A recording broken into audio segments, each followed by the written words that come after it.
Please pray with me.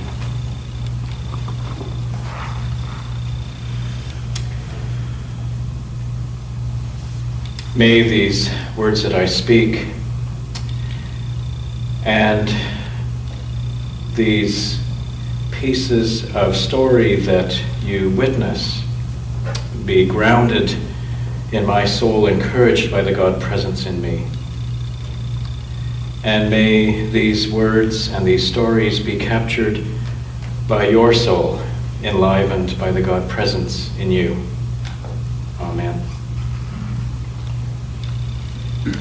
We are not separate from the earth. We are not separate from the universe, and we are not separate from God.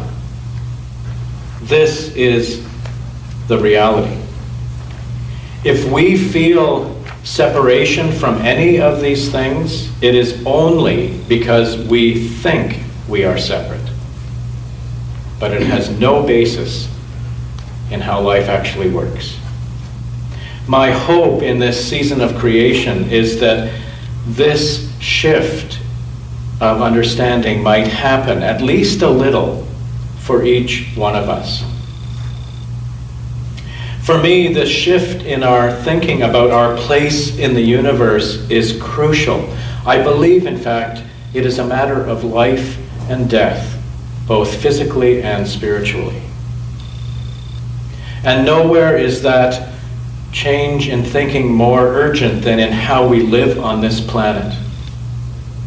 As Michael Dowd said in the reading that Jeanette shared this morning, we need to move from seeing ourselves as separate beings placed on this earth, that the world was made for us, to seeing ourselves as a self-reflective expression of earth. We were made for the world. And so this morning, I have decided to let our mother, this beautiful and ailing planet, speak to us. Perhaps this will help us to find the will to change. And so I've chosen 4 short videos from the Conservation International series. And my apologies if some of you have seen these, but I think they're worth seeing again. And so this first voice that you will hear is the voice of the ocean.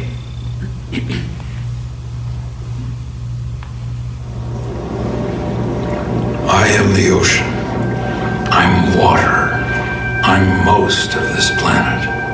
I shaped it. Every stream, every cloud, and every raindrop, it all comes back to me. One way or another, every living thing here needs me. I'm the source. I'm what they crawled out of. Humans are no different. I don't owe them a thing. I give, they take, but I can always take back. That's just the way it's always been. It's not their planet anyway. Never was, never will be. But humans, they take more than their share. They poison me, then they expect me to feed them. Well, it doesn't work that way. If humans want to exist in nature with me and off of me, I suggest they listen close. I'm only going to say this once. If nature isn't kept healthy, humans won't survive. Simple as that.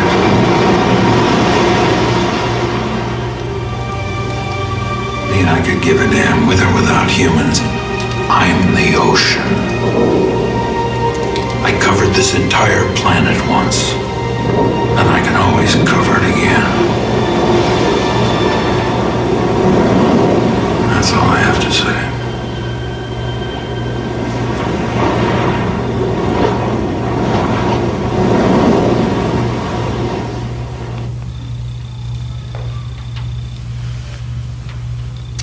Mary Oliver has a poem called Starfish.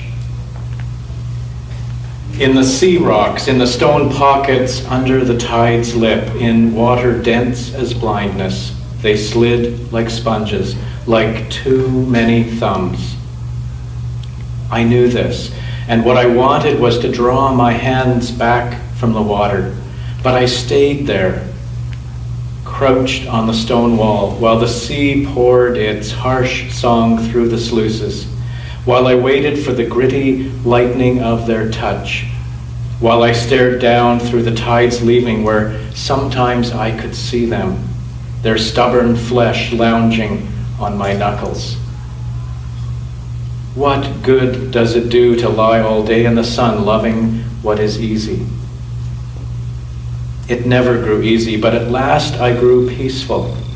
All summer my fear diminished as they bloomed through the water like flowers, like flecks of an uncertain dream. While I lay on the rocks, reaching into the darkness, learning little by little how to love our only world. This is the voice of Mother Nature.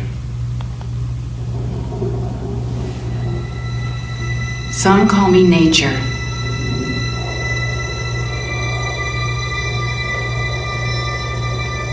Others call me Mother Nature.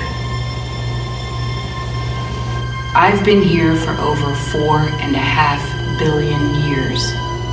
22,500 times longer than you. I don't really need people, but people need me. Yes, your future depends on me. When I thrive, you thrive. When I falter, you falter. Or worse.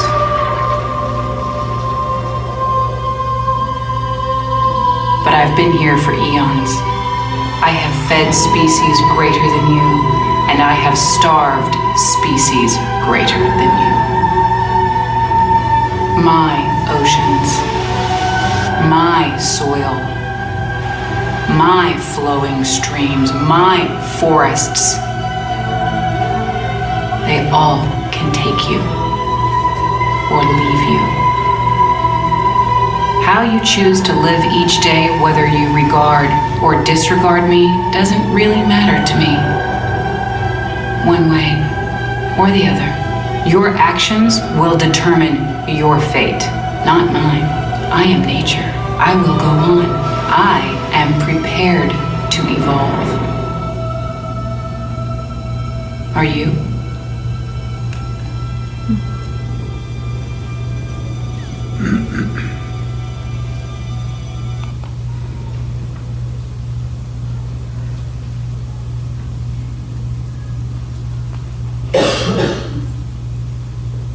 This little conversation is an excerpt from Michael Dowd's Thank God for Evolution. Someone asked, if we are Earth becoming conscious of itself, why are we spoiling the air, water, and soil as if we knew nothing?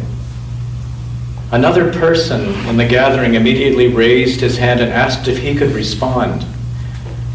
I'm an oncologist, the man began. I work with cancer patients every day. From my vantage point, we are inadvertently destroying our larger body, the Earth, because we lack evolutionary guidance. We're acting like cancer cells rather than immune cells. He continued, a cancer cell is a normal cell that for one reason or another loses its genetic memory. Cut off from the wisdom of millions of years of developmental guidance, it stops cooperating with the rest of the body. It experiences itself as separate from the body, overpopulates, and proceeds to consume the very organism that supports it. The man paused and then asked rhetorically, we call our society a consumer society. And to consume something is to eat it up, right? I believe we are consuming the planet because, like cancer cells, we've been trying to live without evolutionary wisdom. This is the voice of an ancient redwood in conversation with a young new sapling. Oops, I think Sorry, I'm just gonna go back there. How come you're so smart? Kid, I've been around a really long time. As a matter of fact, our kind has been around longer than just about anything. I've seen just about everything. Really? Like what? Well, I've seen weather. All kinds of weather. And lots of critters? Yeah. At first there were just some bugs and spiders, then some mice and rats, and some rabbits and bears, and skunks. Then, all of a sudden, there were humans. And all hell broke loose. Why? What did the humans do? Well, they changed wolves into dogs, rivers into lakes, and us into wood. They started using the planet like it was put there just for them. Act like they've got an extra one laying around. Why do they do that? Why don't they understand? I don't know. If they don't figure out that they're part of nature rather than just using nature, they probably won't be around to see you grow up.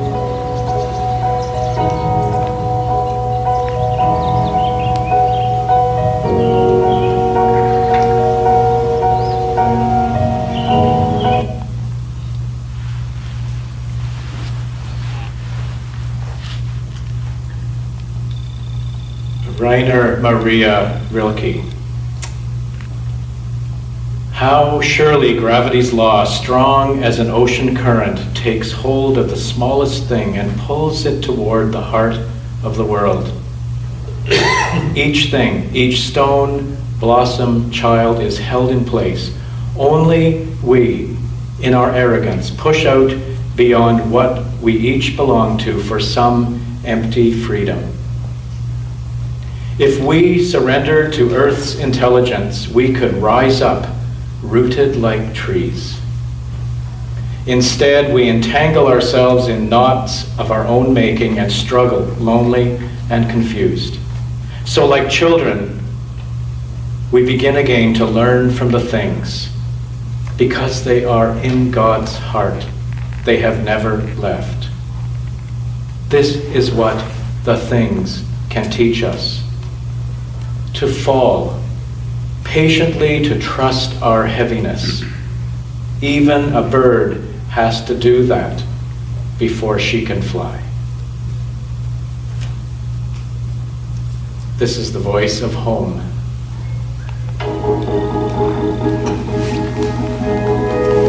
I am home. I give you comfort. I shelter your family. See me for who I am. Home, sweet home. I am your refuge. I am the floor that supports you. The foundation that keeps you steady. The walls that give you shelter. The roof that protects you. I am your home. If you don't take care of me,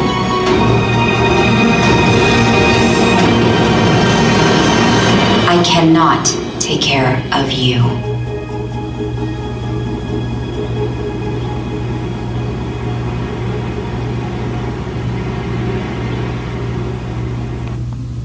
We possess all that we need to change our future and the future of our grandchildren. We only need to stop and listen to Earth's voices so that we will see God in one another and see God in all of creation. For then, as with the ancients, we will embrace the psalmist's words, "Let all people praise the beloved, for we are called to be friends," giving their lives joyfully as co-creators and people of peace. Praises be to the Blessed One, the very breath of our breath, the very heart of our heart. like old turtle, may we tune our ears to the wisdom of Mother Earth. Amen.